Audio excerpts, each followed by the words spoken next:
He knows how to work a room. He knows how to own a stage. We are thrilled to have him back this year at GBC24. How about a warm welcome for Anirban Basu.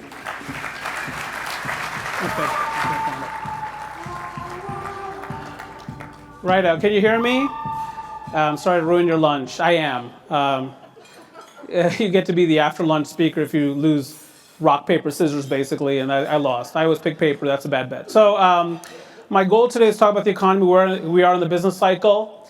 I'll certainly leave some time at the end to address your questions, so please think about what questions you'd like to ask me as I go through the material regarding the economy. My economic presentation, rather, is entitled The Good, the Bad, and the Ugly.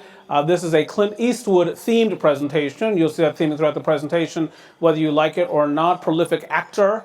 We'll talk about many of his movies, 40 directorial credits, so on and so forth. But again, this is less about Clint Eastwood and much more about the economy.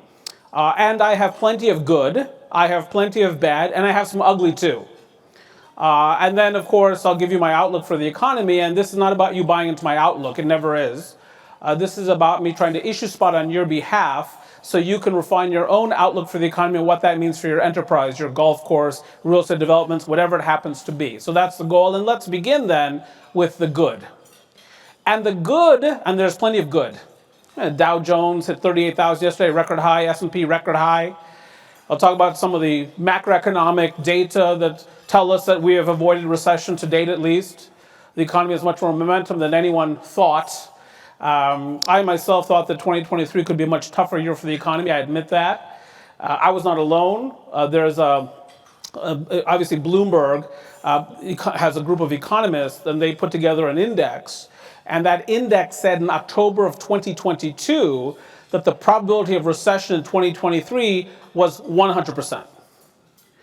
Now, that's pretty much the most you can get, is 100%, other than, of course, the Baltimore Ravens defense, which, as you know, gives 110%. But otherwise, 100% is the max. But nonetheless, despite all those predictions, the economy has continued to perform. This is the broadest indication of U.S. economic progress. Where Eagles Dare, by the way, is a 1969 Clint Eastwood film, very good film, also starring Sir Richard Burton. But in any case, gross domestic product. These are the last three bars here for the last 3 quarters of 2023. We don't yet have fourth quarter GDP data for 2023, but if you look at the last 3 quarters for which you have data, again, the first 3 quarters of 2023, 2.2% growth during the first quarter of 2023, 2.1% during the second, and then that blockbuster third quarter, 4.9% growth on an annualized basis. No one saw that coming. And clearly no indicia of recession here.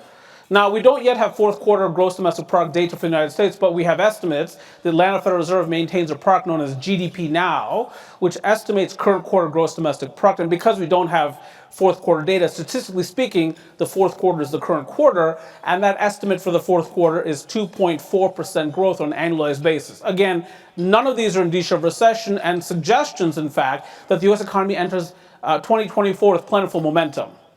And at the heart of that ongoing economic expansion has been the American consumer. This is monthly retail sales. We just got the December retail sales. They were fabulous. Retail sales throughout the holiday shopping season were fabulous. Record Black Friday, record Cyber Monday. And this is retailed items, monthly retail sales.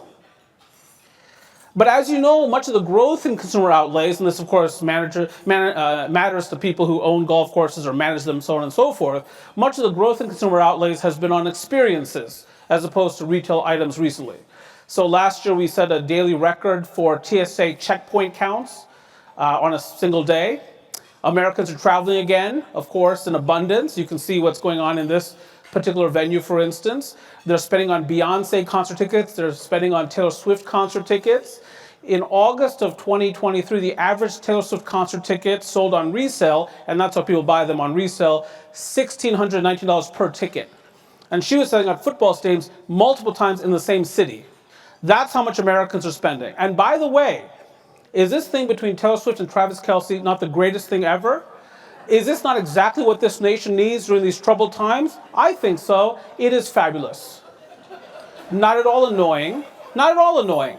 And what you have here is, two pretty handsome people. This ruggedly handsome tight end from the Kansas City Chiefs, Travis Kelce, the second best tight end in the NFL after the Ravens' Mark Andrews, and then the savvy singer-songwriter, also savvy businesswoman, Taylor Swift, and they've come together. And these two handsome people are going to produce one very beautiful #1 hit song, because when that breakup occurs, and it will occur, the music is going to flow, and I, for one, cannot wait. So we will see. For reasons we're going to get into, I would suggest to you that the consumer is going to run into some more headwinds going forward. We won't get to that part yet. Consumers been spending so far, that's true, but I think they face more headwinds going forward. But as long as the job market continues to produce more jobs and income, the consumer, whatever their posture, is likely to continue to spend in the aggregate. And we continue to see a very strong labor market. Now, before I get into that, let me talk about one other detail here. It's demographics. And so when we talk about going to a golf course, for instance, or even playing Top Golf, we're talking about a discretionary expenditure. And so people's financial posture matters. Their wealth matters. So this is a breakdown of American wealth. And what it gets to is household wealth by percentile. So if you look at that sort of aqua shading at the top there, that's your wealth held by the top 0.1% of Americans. The top 0.1% of Americans control about 14% of the wealth, 13.9% to be precise. Now, if you look at the balance of the 1%, so the percentile, 99 percentile to 99.9 percentile, the other part of the 1%, they control another roughly 70% of the wealth. So between the top 0.1% and the balance of the 1%, you're talking about controlling about 30% of American wealth, a bit more than that as it turns out. Now, then you have another group, the 90th percentile to the 99th percentile. They control a significant volume of wealth, around 36%. So by the time you get to the 90th percentile, about 2/3 of American wealth is spoken for. The bottom 90%, therefore, control about 1/3 of the wealth. And that bulk of that wealth is controlled by the folks from the 50th percentile to the 90th percentile. They control about 1/3 of the wealth, which is the bottom 50% of Americans have almost no wealth in the aggregate. About 2.6% of the wealth is controlled by the bottom 50%. So their spending depends heavily, not upon wealth or the stock market's performance. They don't have a lot of assets. They may not own a home, for instance, or have any equity in that home. So they depend on what? They depend on a few things. They might depend on Social Security payments. That's true. But in many cases, they depend upon the strength of the labor market. And so the strength of the labor market is critical to seeing ongoing increases in spending among the bulk of the American population. Here's the good news. The job market is still performing quite nicely. And this has been another source of surprise to me, I have to admit to you. The economy has worked out much better than I would have expected. So we just got the December jobs report a couple of Fridays ago, indicating that in December of 2023, America has another 216,000 jobs. Unemployment is pinned at 3.7%. There are still 8.8 million available unfilled job openings in America, about 1.4 job openings for every unemployed American. It's a very tight labor market. Labor, of course, flexed its muscles last year. We saw strikes among American actors, American writers, for instance, members of the UAW. Now, some labor negotiations did not end in strikes. Let me give you an example. The negotiations between UPS, United Parcel Service, and the Teamsters Union. That negotiation resulted in a 5-year contract. During the 5th year of that contract, the average UPS truck driver will earn about $170,000 per year. That's wages plus benefits, but it's $170,000 per year. I'm not begrudging those drivers that level of compensation. They're very special people. They have to be able to drive a large vehicle. They have to be able to park it. They have to be able to lift heavy objects, as much as 70 pounds or more on occasion, and they have to pass a drug test. Most Americans cannot do all of those things. Nonetheless, it is inflationary. And as the worker has become more expensive, that puts more pressure on employers financially, and one questions whether or not we will continue to see these employment gains. But for now, that's what we see. Workers are in high demand, 3.7% unemployment, lots of available unfilled job openings, and of course, certain regions of the country have been stronger than others in terms of adding jobs and therefore spending power in their local economies. So this is employment growth for the 25 largest metropolitan areas in America. Percentage job growth from February of 2020, why that month? That is the last month before we shut down the economy. So that stands for the pre-pandemic level of employment, community by community by community, against December of 2023, last month's for which we have data. You can see the left-hand column there. These are the regions that have been adding jobs the fastest in percentage terms, and Dallas is booming. Dallas, by far and away, is the nation's most rapidly expanding community. During a recent year, no region of the country added more people than the Dallas metropolitan area. We know that Austin, not so far away, is also a very rapidly growing market, but Austin is not part of the top 25 in terms of population, at least not yet. But other southern markets, Tampa, San Antonio, Charlotte, Orlando, Florida, here today, Riverside, California, which has gained a lot of population from its west, from the Los Angeles metropolitan area, for instance, Phoenix, Atlanta, Miami, Houston, the South. That's where the growth has been.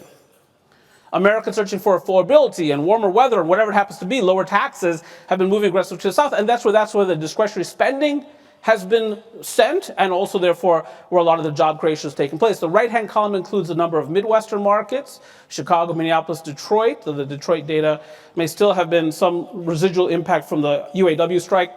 And by the way, folks in Detroit don't care. As long as the Lions are playing, they're fine. And then East Coast markets like my own, Baltimore, Washington Metro, Boston, and New York. So that's what we've seen broadly speaking. We'll talk more about the housing market in a second and whether we continue to see these trends in migration patterns from north to south in a moment. But this next slide, continue on with the good aspect, the positive or the momentum aspect of the economy. Same 25 major metropolitan areas, but instead of employment growth, these are unemployment rates. And these unemployment rates are still very low for different reasons. In my region, Baltimore, it's because prime age workers have left our region to find jobs in places like Northern Virginia, the Carolinas, Atlanta, Georgia. And so when job seekers leave your community, it actually drives down your unemployment rate. Because to be unemployed, you have to be actively looking for work. In some other areas like Miami, it's tough for job seekers to move to Miami because Miami's become so expensive. And so that keeps that unemployment rate lower. So different stories depends on the region, but by and large, unemployment rates are low. And again, 3.0% nationally. And what that tells me is, of course, the labor market is still strong, but the Federal Reserve is not yet ready to start cutting rates. And I'll talk about that story in a moment as well. That we're seeing 4.1% wage growth year over year, and to get back to 2% inflation, their target, you probably need something between 3 and 3.5%, and we're not there yet. The other thing it says is people are busy working. And you might ask the question, well, if they're so busy working, do they have time to play golf? So there's a substitution effect, of course. If I'm doing something else, working, I don't have as much time for leisure. But then, of course, if I'm working, I'm generating more income. So the income effect works in the opposite direction. I have more income, and therefore I can engage in more discretionary activities from a financial perspective. So which is winning here, the substitution effect or the income effect? Income. So when we look at total U.S. golf participation, it has continued to rise. So this was not just simply a feature of the pandemic. We know that golf got a major boost from the pandemic, as people want to engage in activities but still social distance. The question became, once the pandemic ended and people didn't feel the need to social distance as aggressively, would golf participation fall? And it is not. Now here I've broken down golf participation in two ways. Off course is in yellow, and I guess that includes your Top Golf. And one of the questions about Top Golf, of course, is does it compete with golf courses, or is it sort of the gateway drug into playing on golf courses? And there's been a lot of research about this, and whether it appears to be more of a gateway, as it turns out thus far, but we shall see. But that's where a lot of the growth is. It's in that off-course golf. The green bars there are the on-course golf, and people would tend to have more interest in that here. Nonetheless, whether you're looking at the yellow slice or the green segment there, we see growth. It helps to have a 20-year-old win a PGA tournament. You know, now another hero, of course, in the sport, American Express tournament, so on and so forth. And so, just another figure of interest to folks. I think he plays at the University of Alabama. But in any case, the point is, there's that. The personalities matter as well. Then, of course, we also have, and this comes from the National Golf Foundation, we have economic impacts from golf. And so one of the things you might want to do over the course of a year is advocate for the industry. To talk, you may have different needs, water supply, whatever it happens to be from local community leaders, and to say, our golf course generates significant economic impact. And so that's what this slide is about. Too much data on here by half. I get that. It's a terrible slide. But let me just cherry pick a few key figures here. So if you look at the third numeric column, that relates to the jobs reported directly by the golf industry. And what it says there, and I've bolded a number, if you look at the core industries, let's say the golf courses themselves, for instance, Total core industries support about 750,000 jobs directly in the United States. Now, if you add in some other industries that are related to golf, so golf tourism, for instance, people like travel agents and so on and so forth who work in the industry, or real estate related to golf, you see another 260,000 jobs supported by the industry. So if somebody asks the question, well, does golf support 1 million jobs or more in America? The answer is yes, it does. That's what that says. If you look at the penultimate numeric column, so it says state and local taxes, it's the second column from the right. That's in billions of dollars. So how much does golf or golf-related industries pay in terms of state and local taxes? Well, directly, the core industry is about $9 billion, indirectly another $5.6 billion. So, we're talking about massive amounts of contributions to state and local government coffers. So as they try to finance education reform or whatever it happens to be, infrastructure, golf is part of the industry mix that really generates a lot of revenue. Now, that said, we've talked about the good, let's talk about some of the bad. And the question becomes, is this economic recovery sustainable? So we did not have recession in 2023. A lot of economists predicted the recession in 2023. It didn't occur. But of course, if it didn't occur in 2023, it could still occur in 2024. And we're in early days. And one questions again whether the consumer can continue to power the economy forward. Why is that? Well, there's a concept called excess savings. So during the pandemic period, people were not taking vacations, not seeing Beyonce, not seeing Taylor Swift, not seeing anything, not going to movie theaters, but they were receiving stimulus payments. So they amassed a lot of excess savings, meaning savings above and beyond what they would have saved but for the pandemic. So that green line there is personal savings. And you can see that during the early stages of the pandemic, personal savings take off. People are engaging in less discretionary activity, and they're getting payments of various types. According to the San Francisco Federal Reserve, according to their economists, during those stages of the pandemic, the American household accumulated about $2.1 trillion in excess savings. However, since the economy has reopened, much of that savings has been spent. According to the San Francisco Federal Reserve economists, about $1.9 trillion of that excess savings has already been spent in the economy, helping to drive those retail sales skyward, but raising the question then, can that spending continue? And the answer is, it's not clear that it can. And again, one of the factors at work here is inflation. As you know, Americans are not happy people all the time. So when you look at consumer confidence surveys or other surveys, when you ask an American, is the country going in the right direction, that kind of thing, most Americans say, no, it is not. We're an unhappy people. People ask me all the time, Anirban, why do Americans drive angry? Because they're angry. Whatever they're doing angrily. It's not just driving, it's just you see them driving, that's all. And at the heart, and by the way, what is it that has Americans most upset? I get there's a presidential election this year and all, but economically speaking, it's inflation. So I happen to be a person who takes a lot of Ubers and Lyfts. And, to get to events like this from an airport, let's say, take lots of Ubers and Lyfts. And you may know that when you take an Uber or a Lyft, you rate the driver. You may be less aware that the driver rates you as a passenger. And I have become privy to my passenger rating, and it is extraordinarily low. And you might say, well, yeah, I can understand that because I watched you during this presentation, sir. I think it's broader than that. So it might be part of it. Personality might be part of it. I suspect it is. But I also take every opportunity in an Uber or Lyft to interview an American. So I'll ask them questions like, hey, how much do you make doing this? How much do you make per hour once you account for depreciation and fuel, that kind of thing? What's your highest level of educational attainment? Were you making more doing this? Are you thinking of going back to school? Why did you pick this car in particular? Those kinds of things. And apparently these kinds of questions are off-putting. But when you talk to people about these things, the number one thing they complain about is, my goodness, prices are so high, and of course they're still rising. This is the U.S. Consumer Price Index. This is 12-month percentage change. So there are two lines here. The line that's dashed in green, that's your overall rate of inflation, and what it says is that between December of 2022 and December of 2023, overall inflation running at 3.4%. And you say, Anirban, that's improvement. Because back in June of 2022, inflation is running at 9.1% year over year. So we've gone from more than 9% to 3.5% roughly, 3.4%. Now, Much of the decline, as it turns out recently, has been in food and energy prices. So egg prices collapsed last year as an example. I know that we have all these issues in the Eastern Mediterranean and elsewhere, so on and so forth. And nonetheless, oil today is trading at less than $75 a barrel. It's down this morning, as it turns out, in terms of price in North America.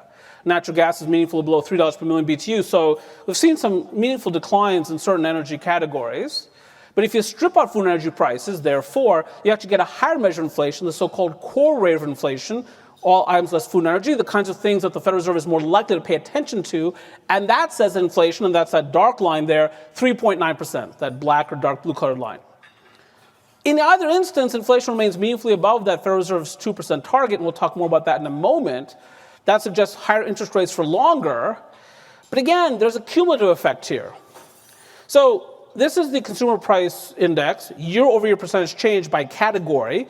If you look toward the bottom of the slide, you can see the headline numbers here, 3.4% overall inflation, 3.9% on the core. Again, all items less food and energy. But if you look categorically at some of these green-colored bars, you still see some fairly chunky rates of inflation. Transportation services, things like your airfares. Their airfares have been falling very recently, still up 9.7% year-over-year. Shelter, that's your housing, up 6.2%. Food up more than 2%, at roughly 3%, 2.7%. So we still have this, and again, the effects of this are cumulative because, yeah, inflation has slowed, the pace at which prices are increasing, but these prices are rising off a very lofty level of pricing, and that's what really has the American consumer down. See, if you go back to, let's say, if you go back to May of 2020, why that month? That's the first month of the economic recovery from the pandemic. So America loses 22 million jobs in March and April of 2020. We start to add back jobs in May of 2020. So if you go back to May of 2020, that initial month of economic recovery, and compare prices then to December of 2023, the last month for which of data, this is what you get. So if you look at the bottom, you see the headline numbers, overall inflation up about 20%, strip out food and energy prices still a lofty 17%. Energy prices themselves, if you look at the green colored bars there, 47% increase. Transportation services, 38%. Used car prices up 35%. So prices are still rising off those already lofty levels. No wonder these Uber and Lyft drivers are so upset. It's not just because I'm grilling them with questions that are far too intrusive. It's because they're upset when I got into the car, before they even met me. And so with those excess savings depleted and them still paying high and rising prices, again, that raises the question, can this consumer spending boom continue? This virtuous cycle of consumer spending impacted employers saying, okay, I'm busier, I need even more employees, hiring more people, and then, of course, that fuels additional spending. Can that virtuous cycle continue, or will it be broken in 2024, causing the next economic downturn? There are some reasons to believe it cannot continue, this consumer spending boom. This is U.S. credit card debt. And it is spiking. So according to the New York Federal Reserve Bank, economists, now over $1 trillion in outstanding credit card debt. Previous rounds of credit card debt spikes have been associated with recessions. You see that in 07, 08, 09, and 2020 itself. We are starting to see more delinquency among credit card holders. So this is transitioning to delinquency. This is the percentage of balances that are 30-plus days delinquent by loan type. The green line there, that's your credit card debt, spiking. And we also see spikes in 90-day delinquency as well now. The yellow line there, that's your auto loan delinquency, spiking, especially in that subprime auto loan category. If you look at the brown line there, that's mortgage. That's mortgage. You see some delinquency there, and so banks are becoming more conservative in their lending because they're seeing this kind of activity. They don't want to necessarily make the next loan. The exception here is HELOC. That's your home equity line of credit. And what do we know about people who have home equity lines of credit? They own a home. And so it's a different demographic group. And we don't see much distress there yet. But it's among, again, that bottom 50% spent on their excess savings, didn't have much wealth to begin with, and now they're depending very much on a strong labor market to carry them through, to pay these high and rising prices. And the question again becomes, is that sustainable?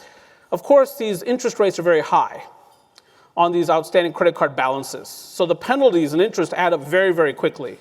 This is commercial bank interest rates on credit card plans spiked. And I know there's lots of talk right now about the Federal Reserve cutting rates in 2024, and they will. We'll talk about that. But as of right now, interest rate cuts have not begun. Interest rates are very, very high, and people are already dealing with a lot of indebtedness. The game has been what? If somebody has a lot of credit card balance, Oh, you just get a new credit card, and you transfer the balance, and then you get a low introductory rate. And then when you run through that, then you go get another credit card and run through an introductory rate. What this gets at is the net percentage of domestic banks tightening standards for credit card loans.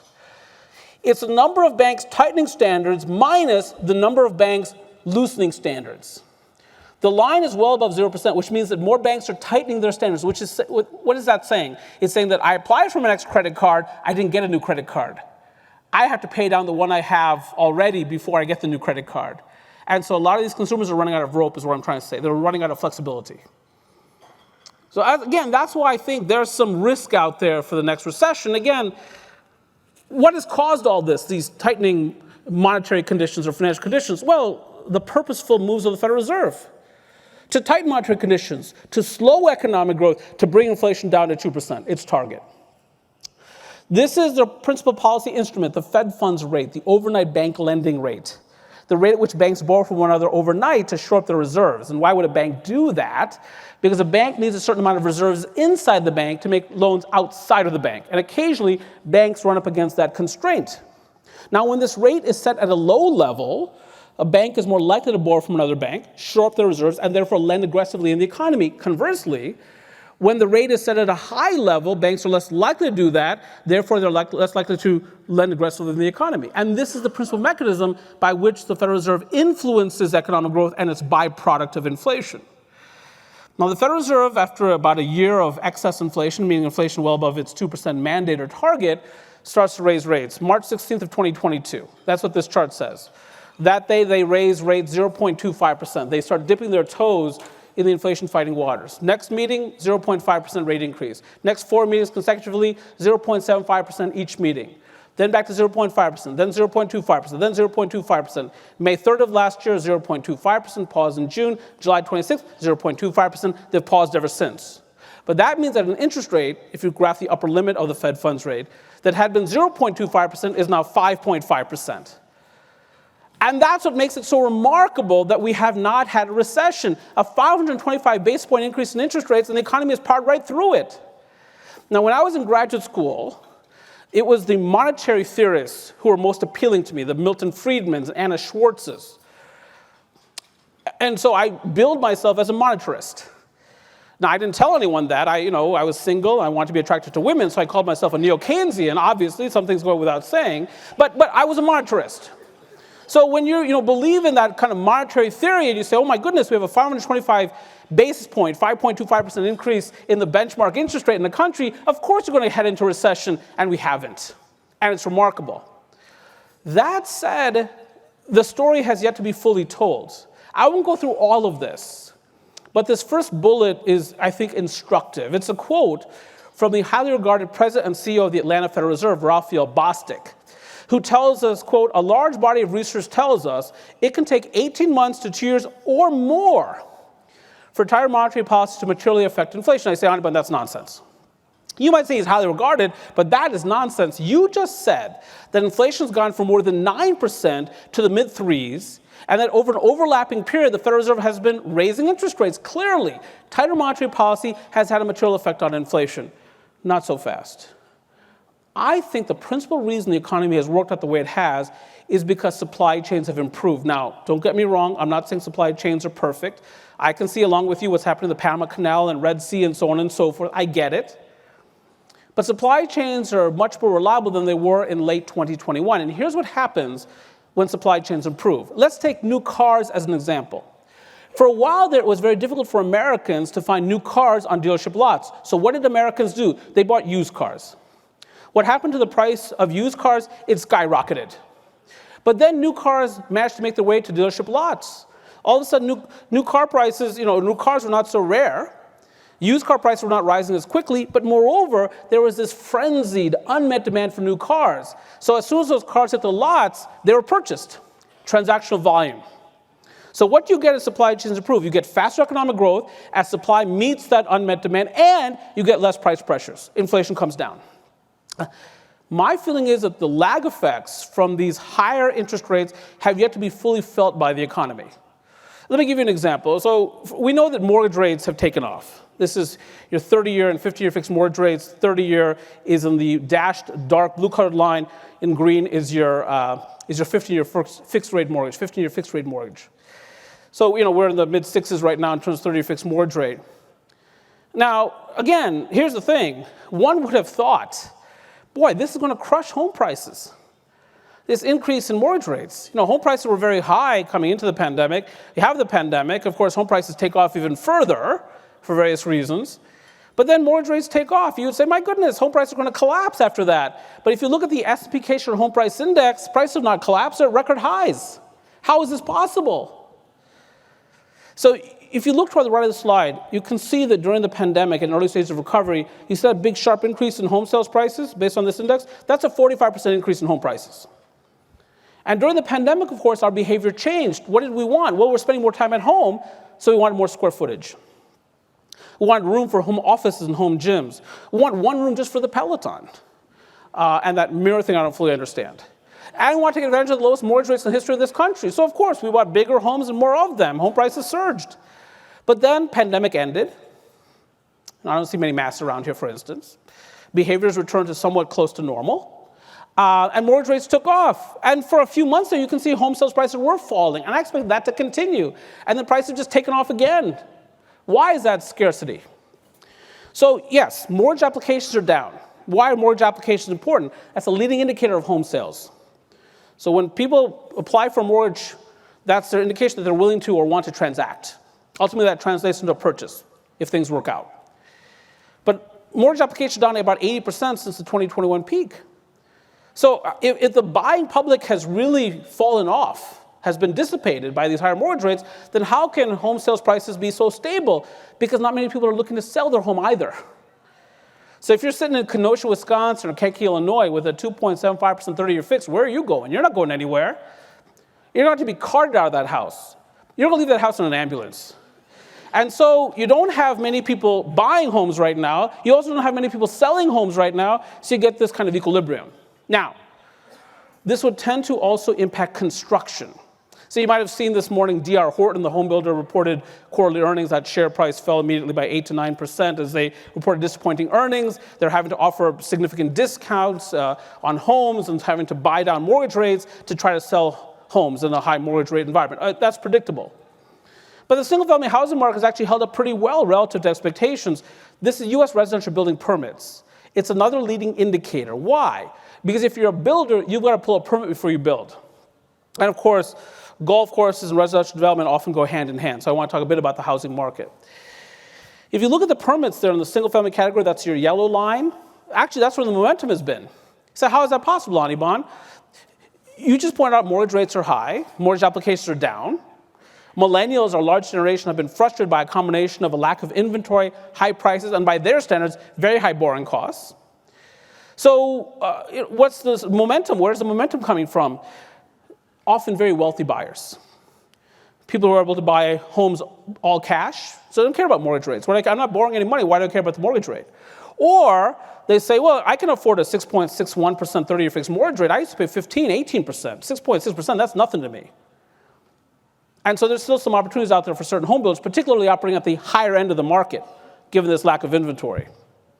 It's actually the multifamily category in green where you see the loss of momentum. That also doesn't seem to make much sense. Anybody, if the millennials are not buying homes, and that's our most populous generation, they have to live someplace, and if it's not with their parents, then it's got to be an apartment. I would think apartment leasing would be quite strong. Oh, it is quite strong. The reason that multifamily permits are weak is because increasingly multifamily developers are having a tough time lining up project financing.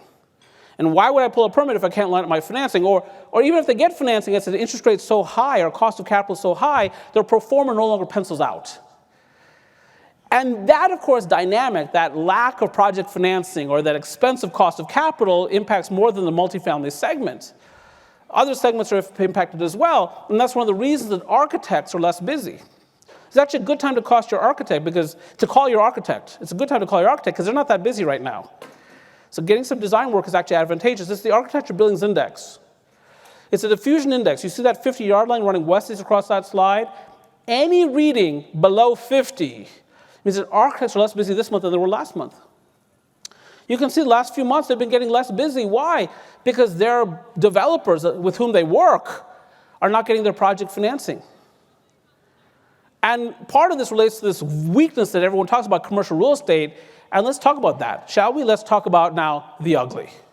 And that's the U.S. office market. And why would you care? You might not care about the U.S. office market, all things being equal. But the issue is this, that because the office market is struggling, there are banks out there that have some unrealized losses on their balance sheet. As these assets lose value, some owners of commercial real estate, office buildings, for instance, shopping centers, might be tempted to throw the keys back to the bank. The bank now takes a haircut, a loss, and that could further strain the financing environment and therefore lead to, obviously, a greater probability of recession. This is your office vacancy rate.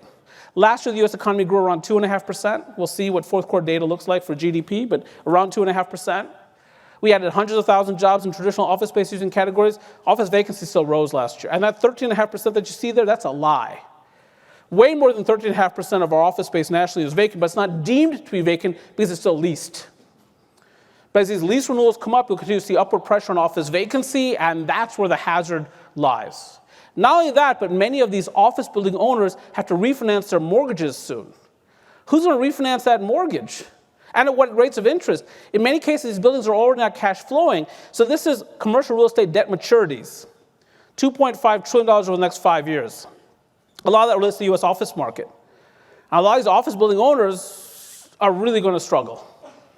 Now, it's not everywhere. It's not that suburban office market necessarily. It's often the central business district, Class B and Class C space, but that's a big fraction of U.S. office space. Stuff that was built in the 50s, 60s, 70s, 80s, 90s in central business districts around the country. And of course, some markets are more closely associated with these lease maturations, these lease expirations than others. These are the top office markets by expiring leases for last year and this year. It's New York City, it's Washington, D.C. Washington, D.C., if you're familiar with that office market, it is a bloodbath out there. These federal workers just not come back, particularly aggressively. So tons of vacancy. These buildings just don't have nearly the value that they once had. Los Angeles, Chicago Metro, Dallas, Boston. So that is a risk out there. And again, it's one of the reasons that an economist might be pessimistic. Look, I am more pessimistic than most economists. I admit that. I'm from Baltimore. I'm a pessimist by nature. Okay? I'm not from St. Petersburg, Florida. You'd be hearing a different story if I was. So I look at these kinds of data and I say, I think we still have a problem in front of us. There's still some risk of recession, which takes me to the outlook. Let's look at some leading economic indicators, shall we? By the way, this comes from the Dirty Harry films. There are 5 of them. First one being Dirty Harry itself, which is the best of them. His partner in that movie, by the way, was a guy named, the character was named Chico Gonzalez. And the actor that played Chico Gonzalez actually would show up in the Seinfeld episodes as Poppy, just to give you some sense of television history and movie history. So in any case, again, at the heart of the economic recovery or expansion has been the consumer. They represent collectively 70% of aggregate demand. So you cannot have a recession unless the consumer participates. That's one of the reasons we monitor measures of consumer sentiment. This is the University of Michigan's Index of Consumer Sentiment. Amazing that the older brother won the NCAA football championship and the younger brother will win the Super Bowl. Amazing, isn't it? But it's going to happen. So in any case, University of Michigan's Index of Consumer Sentiment, the consumer is happier right now. There was no recession. Job market has stayed stronger. Inflation has come down a bit. But that said, they've improved their sentiment off a very low level of sentiment. Because coming in 2023, they were convinced recession was coming, and of course, they're still dealing with very high inflation. And so consumer sentiment is about where we were back in, let's say, 08, 09. Maybe a bit better than that. So there's still some worries, some concerns among the consumer, though less pessimism than there was, let's say, a year ago from today, or a year back from today. This is also, we see more confidence among small businesses. Now, we care about that, because small business operators often play golf. So where they make their deals and so on and so forth. And we're starting to see more confidence among this group as well. This is the National Federation of Independent Businesses Index of Small Business Optimism. That's picked up. Question, Small Business America, is it a good time to expand your business over the next 3 months? Now, in December, 8% said yes, but that was the best reading we've had in many months. So we are starting to see some animal spirits out there, some more confidence among various economic actors. That's all good. So you say, well, Anirban, then your pessimism is not justified, because you're showing leading indicators that suggest the economy is going to be just fine. Again, I'm from Baltimore. So I'm going to show you some indicators that are deeply pessimistic. For instance, this is from the Conference Board. There's a private organization in New York. This is their index of leading economic indicators. It's actually 10 leading indicators all bundled into one composite index, all being graphed for you here. And that index is telling us something more wicked this way comes. Again, I think it relates to those lagged monetary impacts, those lagged interest rate increase impacts, yet to fully impact the economy, and the risk facing the U.S. banking system. And back in March of last year, let's not forget, we had the failure of Silicon Valley Bank and Signature Bank. What are the weaknesses out there of which we are unaware? We don't know, but it's a risk. This is an index that predicted the 2001 recession, predicted the 07, 08, 09 downturn. Is now telling us it's going to get tougher out there, that we're not out of the woods, that this assumption that it's simply a soft landing and the Federal Reserve has managed to engineer one, meaning bringing down inflation without generating a recession, it's not obvious. This measure is screaming that recession is coming. This is your yield curve. So the yield on the 1-year U.S. Treasury is in green. The yield on the 10-year U.S. Treasury is in dark blue. Now, typically, you'd expect the yield on a 10-year instrument to be meaningfully above that on a 1-year instrument. When you buy a 10-year U.S. Treasury, you're effectively lending to the federal government for a decade. You're not going to see your principal for 10 years, assuming you hold that bond to maturity. You're being highly patient, you're being highly illiquid, and therefore you're going to demand higher interest in the interim to reward you for your patience, for your illiquidity. By contrast, when you buy a 1-year U.S. Treasury, you're lending to the federal government for 12 months. You're going to see your principal back in a year, risk-free. Therefore, you're not being as patient, not becoming as highly illiquid, and therefore demand less interest, all things being equal. But occasionally, the bond market goes topsy-turvy, upside down, inside out, Diana Ross, and the yield on the 1-year goes above the yield on the 10-year. That's what we call an inverted yield curve. Now, these gray shade areas are periods of recession dating back several decades. So when do you see that green line go above the dark blue line, that yield curve inversion, just before the 1970 recession, before 73, 74, 75, before 1980, before the 81, 82 episode, before 1990, 1991, before 2001, before 07, 08, 09, not so much before 2020. That was caused of something else. But it's been a nearly flawless prediction, this inverted yield curve of recession for decades, and it is inverted today. So the yield on the 10-year treasuries that got up here is 4.15%. The yield on the 1-year treasury, 4.86%. Inversion. So I still think recession is quite likely at some point in 2024, let's say around that June, July, August period. So where are we headed? Look, we are a deeply indebted society currently facing high borrowing costs. By the way, this quote, "Go where you're looking and look where you're going," comes from a more recent film starring Clint Eastwood, which he also directed and produced, Cry Macho, 2021 film. Did not make a lot at the box office, but critically acclaimed. We're a deeply indebted society currently facing high borrowing costs. That makes me pessimistic regarding the near-term outlook. The economy is growing right now, but let's say where we are mid-year. Geopolitics and federal elections don't help. Source of additional concern, distraction, risk. And many business operators adopt a wait-and-see attitude before presidential elections. They just want to see who it's going to be. Donald John Trump or Joe Biden. They want to see. Or whomever it's going to be. Nikki Haley or whomever it's going to be. So it will come nearly a year after I initially anticipated, but recession is coming in 2024. And if I'm wrong about that, I'm going to predict recession for 2025. And I'm going to keep doing it until I prove correct, and then I'm going to retire. And people are going to say, that Basu boy, he really knew how to forecast the economy, didn't he? I miss him so much. Hey, thanks a lot for the opportunity to be with you. It's been a privilege.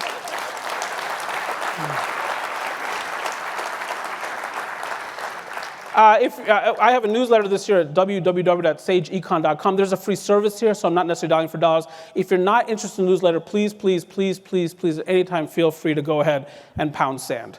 And with that, shall we go to Q&A? Shall we go to Q&A? Thanks a lot. So hopefully I've left some time for that. I think I have. Thank you very much. Yeah. Any questions here? I think there's some mic runners running around.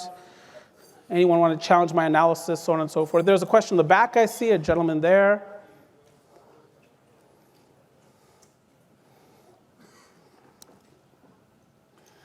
Great presentation again. How long do you think this recession will last? Right, if it occurs, right? Because, I mean, an incredible fraction of economists now thinks basically there is not going to be a recession. I think if it does occur, it's going to be quite mild. It will be something akin to perhaps the 2001 recession, which began in March of 2001 and ended in November of 2001. Quite mild, consumer-led. At the same time, you have lots of mega projects around the country, investments in semiconductor manufacturing, battery manufacturing, EV manufacturing, so on and so forth. So the economy is not going to fall apart. You've got lots of infrastructure spending that's going to transpire in 2024 and beyond. So I think it's going to be a quite mild recession, quite short in duration. And again, there's a very good question of whether or not we'll even have a recession. We shall see, but I think it's going to be quite mild because a lot of the imbalances in the economy have already been worked out. 2022, we had the tech shakeout. You might remember the NASDAQ really crashed that year. Last year, we had the manufacturing industry deal with inventory levels, so on and so forth. So a lot of the imbalances have already been corrected coming into 2024. Not many more imbalances to correct, and so consumers, maybe some banking issues, mild recession. Yes, please. My question would be regarding immigration. Do we think immigration is going to affect labor rates in the future? Well, yes. I mean, the question about immigration has always affected wage rates, so on and so forth. Like if you shift the supply curve out of workers, then you're going, all things being equal, going to cause wage levels to come down. Now, we have a couple of flavors of immigration, as you know. We have undocumented. Federal agencies have been more aggressive in prosecuting those who use undocumented workers. I'm not so naive to think it doesn't happen. Of course it happens. Hospitality, agriculture, construction, many other segments. I get it. But the penalties are harsher than they used to be, and the likelihood of being prosecuted for such violations is greater than it used to be. And so that's one of the reasons we have 8.8 million available unfilled jobs is because, and I get the southern border is a major issue. Don't get me wrong, I get that. Fine, and that's Republicans, Democrats, a lot of them both agree we need to do something about the southern border. But let's focus on documented migration, legal migration. Now, the last two presidents have seen fit to stiff-arm visa issuance. And that's one of the reasons the labor force is not growing as rapidly as it otherwise would. I'm a huge fan of legal immigration. Look at me. And you can tell right off the bat, right here. You can tell. There's no secret here. And I may have said this to this audience before, but many of us are devotees of the NFL draft, which is broadcast on ESPN. I have suggested that as great television, they should have an immigration draft also on ESPN. And that it would look at the following way. So, Maryland, you're on the clock. Maryland selects Sun Yum Kim, aerospace engineer with its #1 pick, and then Mel Kiper would get on, who happens to be from Baltimore as it turns out, say, look, this guy is 5'5" tall, he runs a 7-second 40, he bench presses 27.5 pounds, third among all aerospace engineers in the combine, that kind of thing. It makes for great television, but it also leverages the fact that America is able to accommodate people from any cultural background. And we can cherry pick the best of the best. And it doesn't have to be aerospace engineers. It can be truck drivers, bus drivers, carpenters, so on and so on, electricians, mechanics, machinists, welders. A good welder in this country can make low six figures. We don't have enough of them. It slows down the supply chain of America, slows down the rebuilding of our infrastructure, so on and so forth, our built environment. So we will see what happens after the election, but given the two candidates that are likely to be the nominees, respectively, of the two major political parties, it's likely that legal immigration is not going to pick up dramatically going forward, which means the labor market stays tighter and wages continue to be quite high. And that's inflationary, as it turns out. Any other questions? There's a number of questions here, and we have some time for them. Yeah. Oh, go ahead. You have a question. Okay. How do you see the federal debt situation playing out? Yeah, so great question. Notice I did not talk about the national debt even once during the economic presentation. You might say, why not? Because I typically focus on the next year to come. The national debt is now, as you know, $34 trillion. But here's the amazing, that's amazing. But the amazing thing is the federal fiscal year begins on October 1st. So we just finished the first quarter of the federal fiscal year. And during that first quarter, our budget deficit at the federal level was over $500 billion in 3 months. I mean, think about that accumulating and the interest, and then the Medicare trust fund goes insolvent in 2031, the Social Security trust fund in 2033, according to the most recent trustees reports. So we're marching into crisis. It's not a fait accompli, but we did see the likes of Fitch and Moody's downgrade long-term U.S. debt recently. So it's starting. We're getting closer to the calamity. I don't think it's imminent. When you look at the Treasury auctions, there's still lots of buyers for U.S. Treasuries. 10-year Treasury is still yielding, just 4.15%, as I pointed out. So lots of buyers at those interest rates for those Treasuries. Okay. But at some point, we're going to run into a crisis. And, a lot of the economists will tell you 2030 will be a year of crisis for the U.S. economy. Could be, because we're marching to that. We need to elect better people to go to Washington, D.C. We need to elect adults. And I get it. I get why this happens. Let's say you don't like your neighbor. Then you tell your neighbor, hey, why don't you run for Congress? Now they're gone. It makes total sense that you send the worst people to Washington, D.C., get them out of the neighborhood. But they make bad policy, as it turns out. And they're doing harm to the country. They're doing harm to the country. And you can't like that. So in any case, yeah, let's see if we can do something better in 2024. Yeah? There were some questions up here, I thought. Oh, Mike there, yeah. Do you have some input on the loss of the petrodollar and the potential with BRICS? Right, so there's been a lot of concern about the status of the US dollar as the reserve currency, the global reserve currency. What does that mean? That means that it is the currency in which multinational banks hold the reserves and conduct their transactions. And because we are the global reserve currency, and because transactions are conducted largely in US dollars around the world, that raises the value of the US dollar and therefore raises our purchasing power as Americans. It is also the currency in which many commodities are priced. So when they talk about the price of oil in Europe, they quote that in dollars, right? Say Brent North Sea crude, $79 a barrel, $79 a barrel. They don't say euros, they say dollars. When we quote the price of oil in West Texas Intermediate, it's $74 a barrel in North America. It's dollars though. And again, because often we are, the currency in which commodities are priced and purchased in, that also, again, raises the value of the US dollar. So the concern is the Saudi Arabians have said, for instance, that we'd like to see more oil traded in Chinese currency, the renminbi, in yuan. Maybe certain BRIC nations have said, maybe we also want to get away from the dollar as a reserve currency, that kind of thing. That's what your question is. I don't believe it's going to happen. I may turn out to be naive, but as much as we abuse the dollar in this country, as much as we abuse it with our deficits and debts and our, not having a Speaker of the House, wherever it happens to be, look at the dollar right now in value. $1 today could buy about 150 Japanese yen. Dollar is strong. Today, a British pound could buy $1.27 US.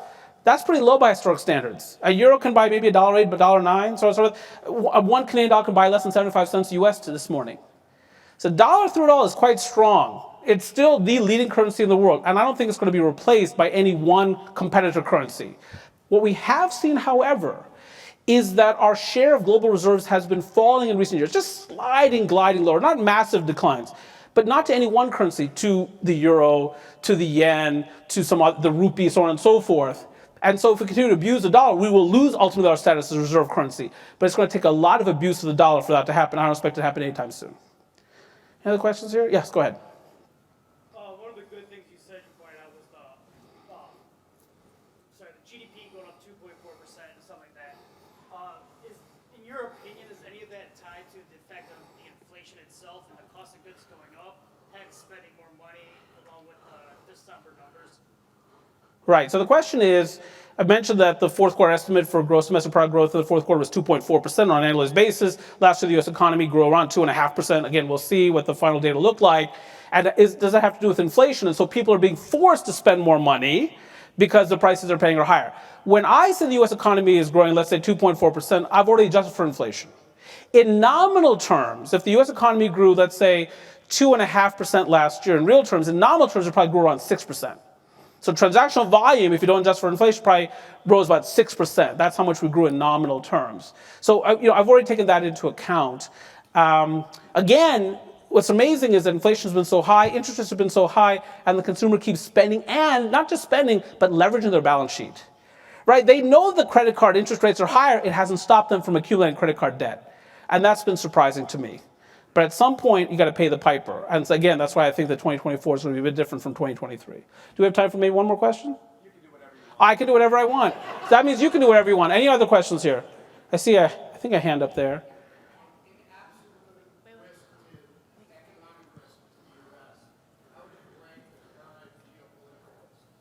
Right. So the question is, if you look at all the geopolitical issues out there, Russia, Ukraine, Israel, Hamas, Pakistan, Iran, Houthi rebels, North Korea, right, exactly. How would I rate geopolitical risk? There's something called these black swan threats. A black swan, there are black swans in nature, but they're quite rare. So a black swan threat is a low probability risk that if it were to occur, will be of such a magnitude that it would alter the trajectory of financial markets and maybe of the broader economy. 9/11 is a classic black swan event. COVID, black swan event. Couldn't see it coming, couldn't predict it, happened, it changed a lot. So what other black swans are possible out there when you've got North Koreans as a nuclear power, the Pakistanis as a nuclear power, now in a conflict with the Iranians? What can I tell you? Yesterday, the Dow Jones Industrial Average hit an all-time high. The S&P 500 hit an all-time high. So those people who have money at stake don't perceive much risk out there. They're going long the market. Yeah, we've got all these conflicts in the Middle East. Oil is at $74 a barrel. So I think that the market is underpricing risk. In other words, asset prices should not be this high, given the risks that are out there. And that's one of the reasons, again, I'm nervous about 2024. But what can I tell you? The people who have the big money at stake, and it would not be an economist from Baltimore, as it turns out, but the big money at stake, they're saying, I'm going long. I don't see the risks. I think there's more upside in front of me, and so that's the way I'm going. And by the way, notice that since we had those ETFs launched, about 10 or 11 ETFs for Bitcoin, Bitcoin is an asset people buy often when they perceive a lot of risk in the traditional financial environment. But since those ETFs have been launched, Bitcoin is down 20%, suggesting there's actually less risk in the environment, or at least that's what's being perceived. So what can I tell you? As long as the markets don't perceive it, I don't build it into my forecast. Thank you for the question. Any other questions here from this audience? Yeah, I see a question here, gentleman in red. Have the mic runners just given up? Have you just given up? I think it's just you're worn out. I think you have. Yeah, go ahead, sir, go ahead.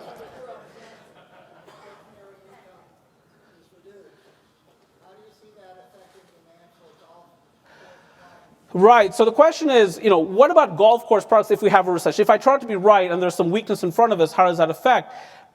That's one of the reasons, actually, I showed you that slide on wealth. It was not accidental. I'm not saying that everyone who plays golf is very wealthy. I'm not saying that. There's municipal courses, public courses, all kinds of courses. I get that. Nonetheless, the profile of a typical golf player is to be more affluent than the average American, and therefore have more wealth to fall back on, even during tougher economic times. And therefore, I do not think that golf is particularly cyclical in this instance, because people at the higher rungs of the income and wealth spectrum are likely to fare quite well, even if we have a downturn. Again, a lot of that downturn will be driven by consumers at the bottom 50th percentile of income, wealth, so on and so forth. That's where recession is going to occur. That's who's racking up these credit card balances. It's not the ultra wealthy. It's the not ultra wealthy, people who don't have a lot of assets. And yes, they play golf too, so there's some effect from that. But I don't think it would be massive. Golf would be, in other words, one of the more insulated segments of the economy if we have a recession. Any other questions here? No, go ahead. One more question. Okay, so now, yeah. There. Right, the question is, what do I think about this great transfer of wealth? And so I think what you're speaking about is this demographic shift. So the wealthiest generation are the baby boomers. The oldest of the baby boomers are now in their late 70s, as it turns out. And their children are largely the millennials. So, if you look at the US population structure, big baby boomer generation, then my generation, Gen X, also known as the baby bust generation. Then come the millennials. Now, the oldest of the millennials are now in their 40s, as it turns out. So the children of the baby boomers, so it's because we have a lot of baby boomers, we have a lot of millennials. And that's who stands to inherit a lot of this wealth.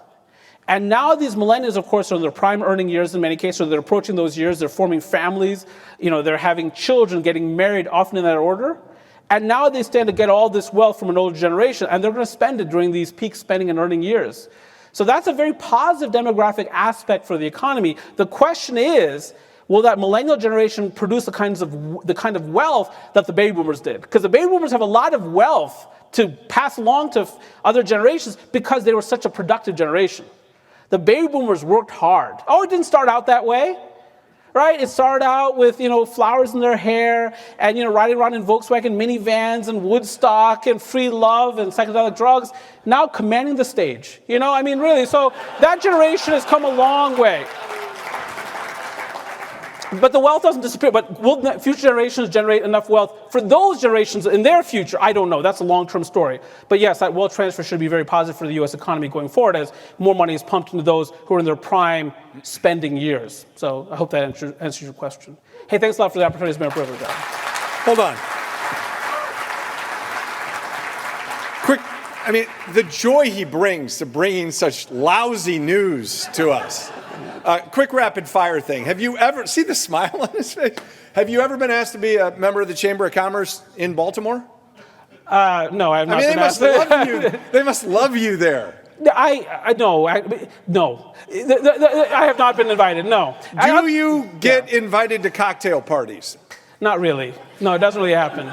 Would you charge people to be Yes. invited to Yes, I cocktail would. parties? Yes, I would. I charge wherever I go. Absolutely right. Yeah, I charge to wake up. Yeah. If you lived in Kenosha, would you keep your house until an ambulance took you away? No, I'd leave before then. Yeah. Okay. Absolutely. Yeah. I'm actually closing on a house on Friday. Do I need to sign DNR papers before I do that? I would if I were you. Yes. Okay. The last thing that I wanted to tell you, and I know you're such an optimist. Yeah. What's going to happen on Sunday when Kelsey catches the game-winning pass in Baltimore? Look at the look on his face right now. Yeah. I mean,